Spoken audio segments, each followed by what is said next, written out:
So, as you may already know, I live in Washington, D.C. And if you see in the background, there is a flag with 3 red stars and 2 red stripes. This is the Washington, D.C. flag. So I thought that might be cool to show you.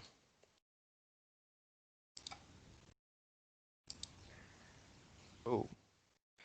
Okay, so here is a map of the United States, and Washington, D.C. is on the east coast of the United States. The coast is the side of land by the water, and this case, it's the North Atlantic Ocean. So if you look at the red star there in the middle, that is Washington, D.C. It's in between Virginia and Maryland, and I'm originally from Virginia. Here is a map of Washington, D.C. So you can see that the white area in the square is the District of Columbia, and below it to the left is Arlington, that is Virginia, and all of this space above it is in Maryland. Washington, D.C. is 68.30 or 34 square miles, which is pretty small for a city in America. To give you an idea, New York City is 302.6 square miles. So it's about 4.5 times bigger.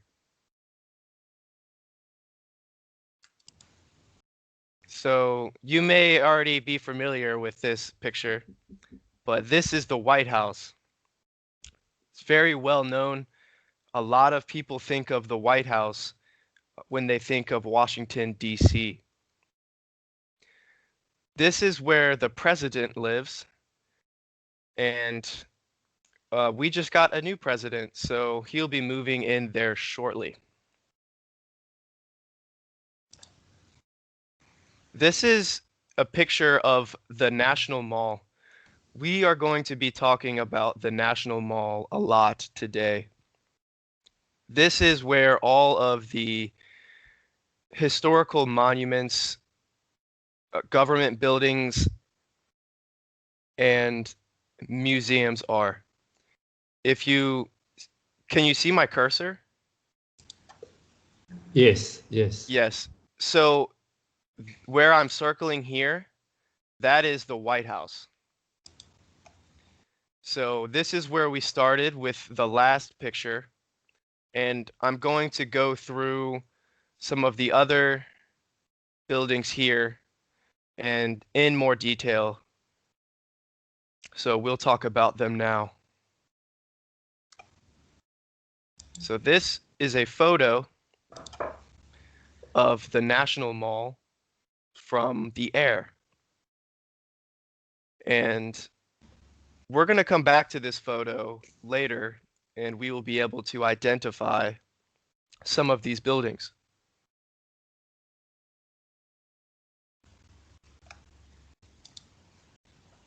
This is the Capitol building. It is pretty big in person and very beautiful. This is where Congress meets, as well as the Senate, to go over government business and do their jobs.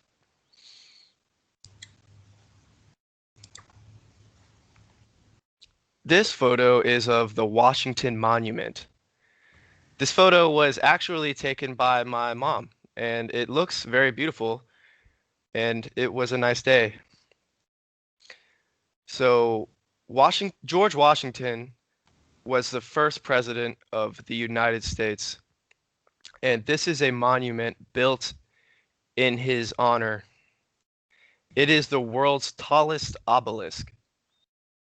An obelisk is a tall, four-sided shaft of stone that rises to a point. It's 169 meters tall and was completed in 1884. This photo here is of the Lincoln Memorial. The Lincoln Memorial consists of an outer structure here in a Greek style, and the inside has the statue of Abraham Lincoln. Abraham Lincoln was the 16th president of the United States, and this statue is 5.8 meters tall and weighs 159 tons. A ton is very heavy. So if anyone says something weighs a ton, they mean that it weighs a lot. In the background here, there is an inscription on the wall behind Abraham Lincoln that says, "In this temple, as in the hearts of the people for whom he saved the Union, the memory of Abraham Lincoln is enshrined forever." This is another photo of a monument. There is a lot going on in this photo. First, we have the monument itself in this white structure, which we'll talk about on the next slide. But we also have people outside boating and sightseeing. There's also these flowers here, which we'll get into later. So this memorial is of Thomas Jefferson. Thomas Jefferson was the third president of the United States. He's most famous for writing the Declaration of Independence, and this memorial was completed in 1943. On each wall, there are inscriptions, but I cannot read them to you, and I'm sorry, because they are too fuzzy. This is another photo of the Jefferson Memorial here. And to give you an idea, this is the Washington Monument, which we talked about earlier. So it's pretty close by. This body of water here is the tidal basin.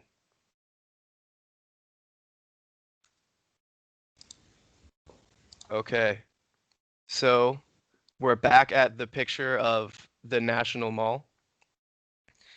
And now that we've talked about some of the buildings, we can identify that this building here is the Capitol building. This obelisk is the Washington Monument. Behind the Washington Monument is the Lincoln Memorial. And all the way over here to the left is the Jefferson Memorial. And if we went further here to the right, we would see the White House.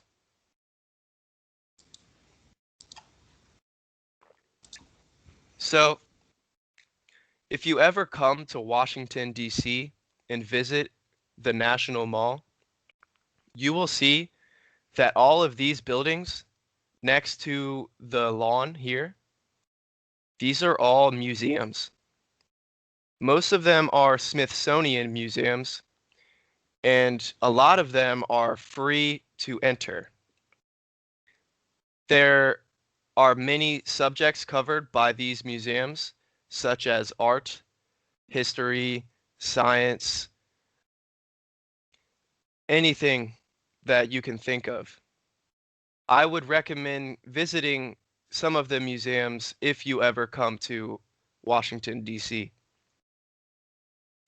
So, we talked about flowers earlier by the Jefferson Memorial, and every year in Washington, D.C., we have the Cherry Blossom Festival, along the tidal basin. So the tidal basin is a large circular area of land which fills with water as the tides come and go. Along the tidal basin are cherry trees that were given to us by the mayor of Tokyo, Japan, in the 20th century.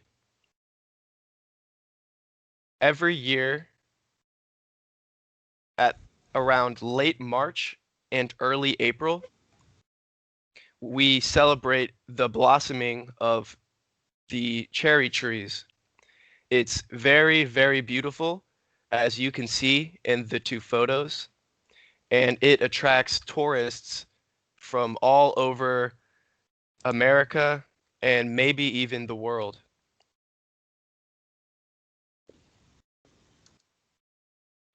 Another festival that happens in Washington, D.C. is the Lotus Blossom Festival. So at Kinwill Aquatic Gardens on the Anacostia River, there is a garden for lotus blossoms and lily leaves. In the late 19th century and early 20th century, it was very popular for wealthy people to have lotus blossoms and lily pads in their home gardens. So the Kenilworth, aquatic gardens would grow them and sell them to landowners in the area.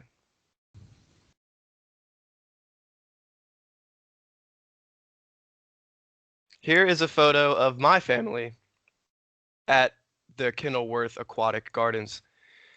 On the left is my mom, in the middle is my grandma, and on the right is me.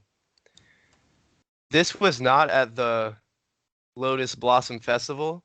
It was in July after the festival, but the lotuses were still in bloom.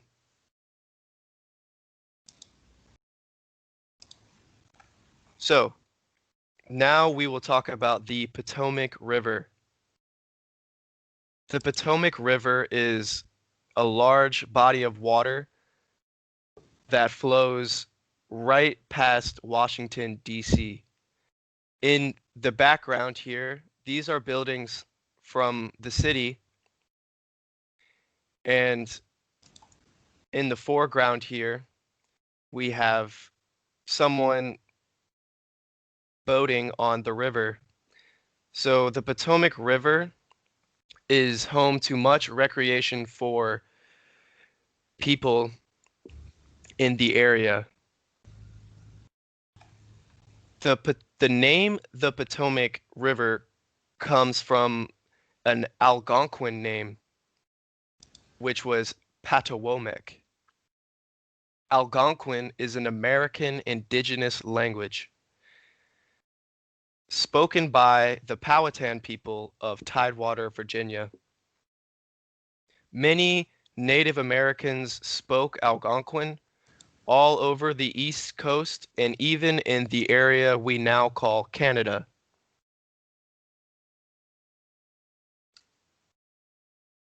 On this map, we can see the Potomac River that starts in West Virginia and Maryland and flows all the way down into Virginia, past Washington, D.C., into the Chesapeake Bay.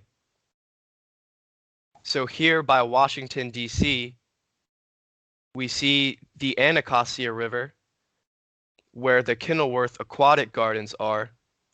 We also see the tidal basin here, where the cherry blossoms are, and they both flow into the Potomac River.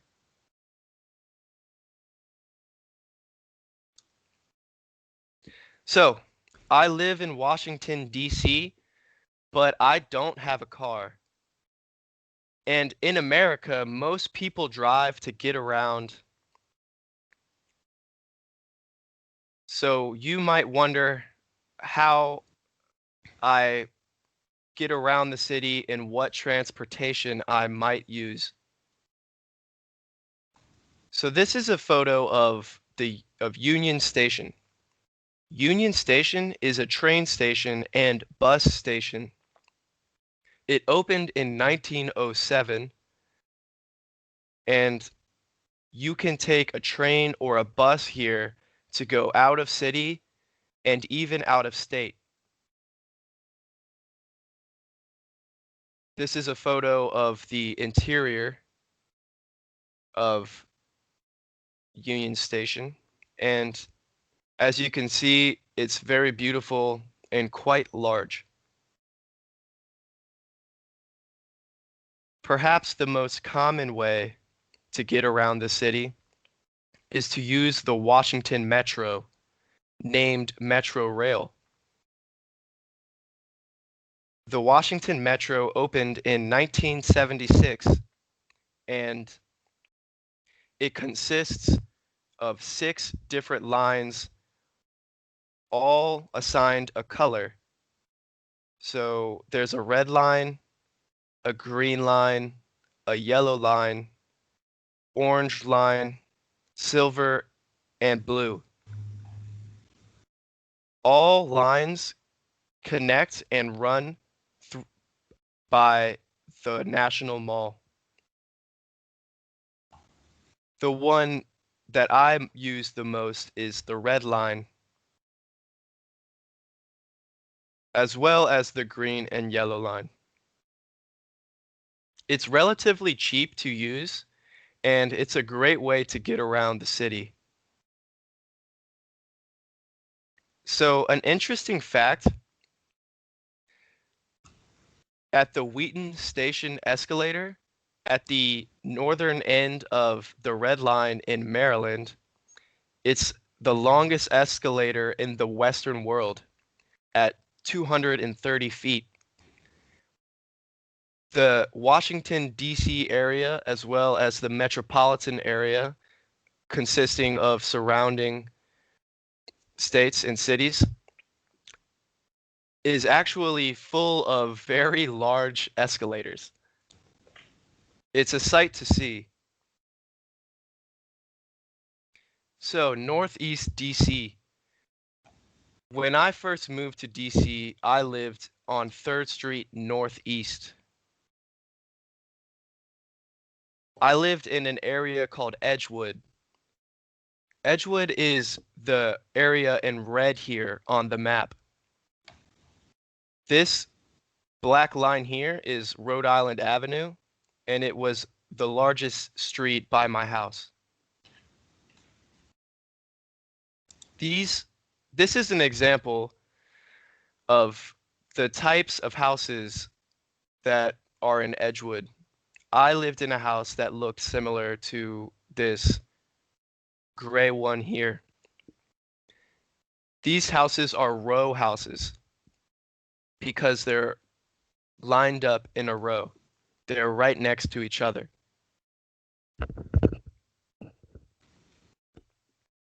So if you were anywhere in the city, or in Northeast rather, you could see the Basilica of the National Shrine. Its full name is the Basilica of the National Shrine of the Immaculate Conception, but that's a lot to write. So it's a very beautiful shrine. It's the largest Christian shrine in the US, and it's relatively new, having been completed in 2017. It's so large that I could see it from miles away. The shrine is located in an area that also has a Catholic university. So there is a lot of different buildings in the area that are religious and also have to do with education. This is the inside of the shrine. You can see that it's very tall and also very beautiful.